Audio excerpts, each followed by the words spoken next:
चलो जय। ये संविधान की दूसरी क्लास है आप लोगों की। और पहली क्लास में हम लोगों ने थोड़ी सी बात की थी संविधान की ओवरव्यू, और आप लोगों को जो संविधान के टोटल भाग थे वो आपको याद हो गए थे। 1 मिनट में थोड़ा सा उसका रिवीजन करा देता हूँ। मतलब मैंने उसको जिस तरीके से 1 मिनट में आपको याद कराया था, जैसे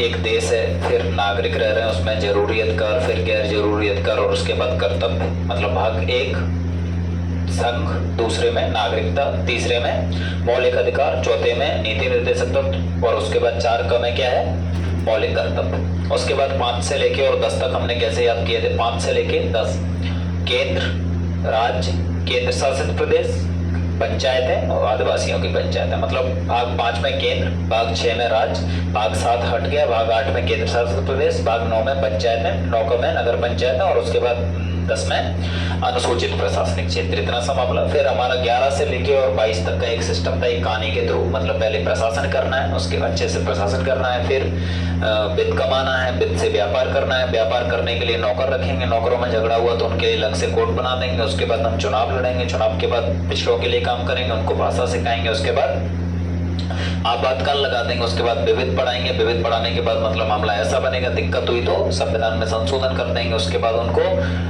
अस्थायी प्रावधान दे देंगे, और अस्थायी प्रावधान देने के बाद उनको बोलेंगे कि भाई साहब कम से कम आप संविधान पढ़ लो, अगर आपसे पूरा नहीं पढ़ा जा रहा तो संविधान का छोटा रूप पढ़ लो, मतलब संक्षिप्त रूप पढ़ लो। आपको क्लियर याद होंगे, किसी को भी कोई दिक्कत नहीं होगी, जहां तक मुझे पूरे की पूरी उम्मीद है दिक्कत नहीं होगी। अनुसूचियां थी, अनुसूचियों का मामला एकदम क्लियर था। पहली अनुसूची में क्या था, पहली अनुसूची में क्या है, राज्य और केंद्र शासित प्रदेश, राज्य और केंद्र शासित प्रदेश, दूसरी में वेतन भत्ते, तीसरी में शपथ, चौथी में राज्यसभा सीटें, 5वीं में अनुसूचित प्रशासनिक क्षेत्र, 6वें में असम, मेघालय, त्रिपुरा, मिजोरम वाला मामला, और उसके बाद 7वीं अनुसूची में सूचियां हैं, संघ सूची, राज्य सूची और संवर्धित सूची। उसके बाद 8वीं में भाषाएं मान्यता प्राप्त 22 भाषाएं। उसके बाद 9वीं में भूमि अधिग्रहण, मतलब इसको कौन सी संविधान संशोधन, फर्स्ट कॉन्स्टिट्यूशनल अमेंडमेंट 1951 है ना।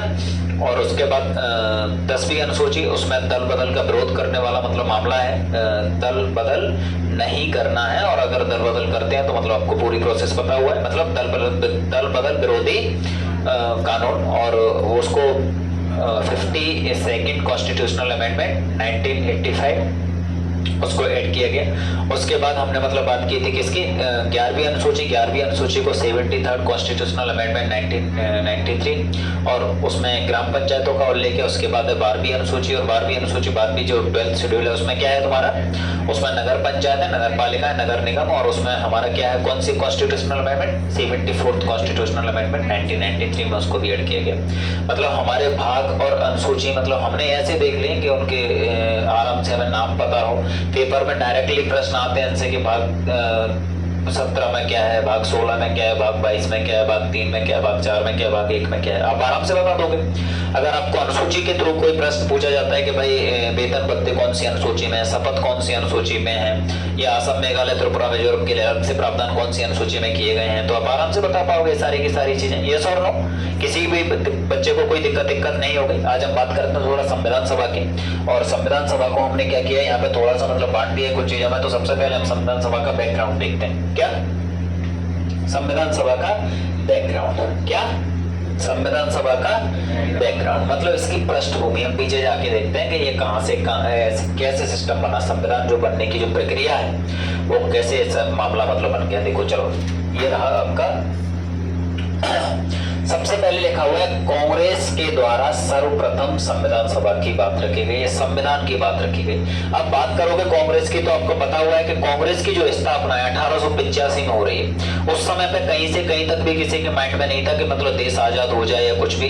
इनका मामला सिर्फ इतना सा था कि भाई देश को एक कानून के तहत चलाओ, ये वाला मामला नहीं हो कि तुम्हारे लिए कानून अलग, इनके लिए अलग, और किसी के लिए मतलब असमानता ना हो। एक अच्छे नियम कानूनों के तहत मतलब देश चलाइए। और अब दादा भाई नौरोजी के वो un British rule in India आपको मतलब याद होगा एकदम, मतलब जो रूल इंग्लैंड में है वो रूल इंडिया में नहीं है, un British rule in India.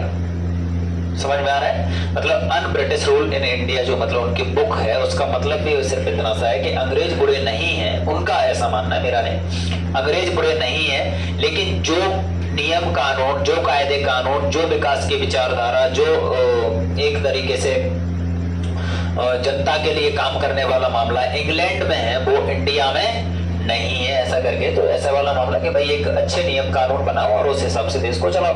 Mahatma Gandhi की बात करें तो इन्होंने एक आंदोलन चलाया था 1920 से लेकर 1922, आपको याद होगा, याद है या नहीं है? 1920 से 1922 का ये जो आंदोलन था, 1922 में ये आंदोलन खत्म होता है और इसी समय पे महात्मा गांधी का एक स्टेटमेंट था, और उस स्टेटमेंट का मतलब ये था कि एक संविधान होना चाहिए। क्या होना चाहिए? संविधान होना चाहिए, और वो भारतीयों के हिसाब से संविधान बने। ये महात्मा गांधी का स्टेटमेंट है।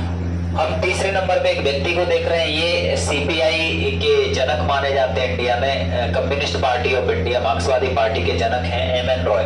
कौन? एम.एन. रॉय।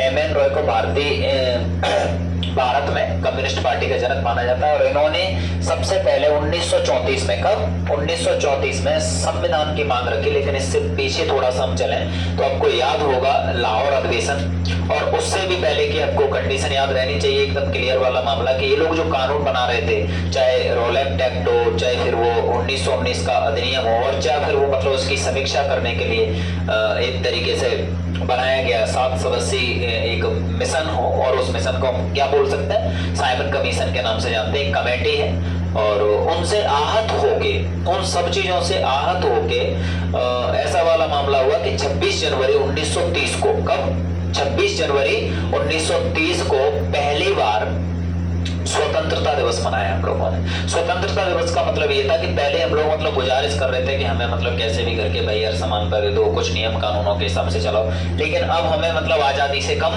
कुछ और नहीं चाहिए। तो 26 जनवरी 1930 को क्या मनाया गया था? स्वतंत्रता दिवस मनाया गया था, 26 जनवरी 1930। और इसी वजह से मैं आप लोगों से ये बोलता हूँ कि भाई देखो, जब हम पॉलिटी पढ़ रहे हैं ना, उससे पहले हमें हिस्ट्री पढ़ लेनी चाहिए। क्या? हिस्ट्री पढ़ लेनी चाहिए। अगर हम हिस्ट्री नहीं पढ़े और डायरेक्ट पॉलिटी पढ़ रहे हैं ना, तो मतलब मामला गड़बड़ हो जाता है। तो हिस्ट्री पहले कंपलसरी। सब्जेक्ट का क्या है, एक दूसरे से इंटरकनेक्ट होते हैं सारे के सारे सब्जेक्ट।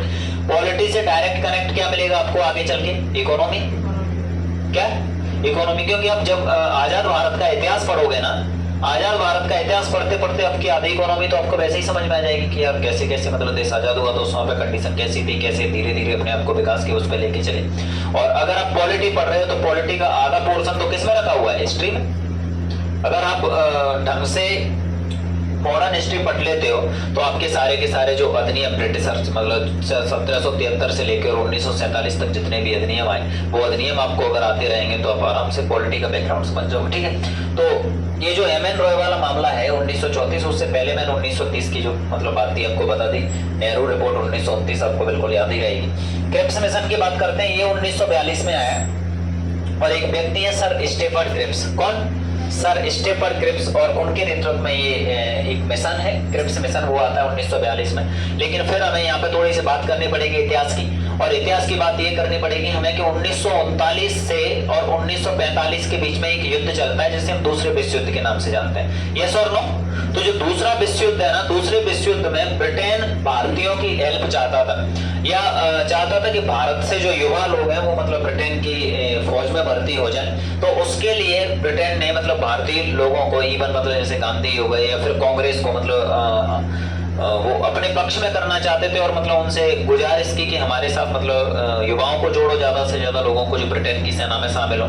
तो महात्मा गांधी ने और कांग्रेस ने उनकी बात को ये कह के मतलब डाल दिया कि ये पोस्ट डेटेड चेक है, वो हमें नहीं चाहिए, और हमें ऐसे बैंक के चेक काम करेंगे क्या जो बैंक खुद दिवालिया हो चुका है। जो बैंक दिवालिया हो चुका है, ऐसे बैंक का चेक हमें नहीं चाहिए। आपको जो देना है वो अभी दो, मतलब उसके बाद की बात है ये सारी की सारी। तो क्रिप्स मिशन पहल कर गया था, और उसके बाद ये जो कैबिनेट मिशन है ये 1946 है, क्योंकि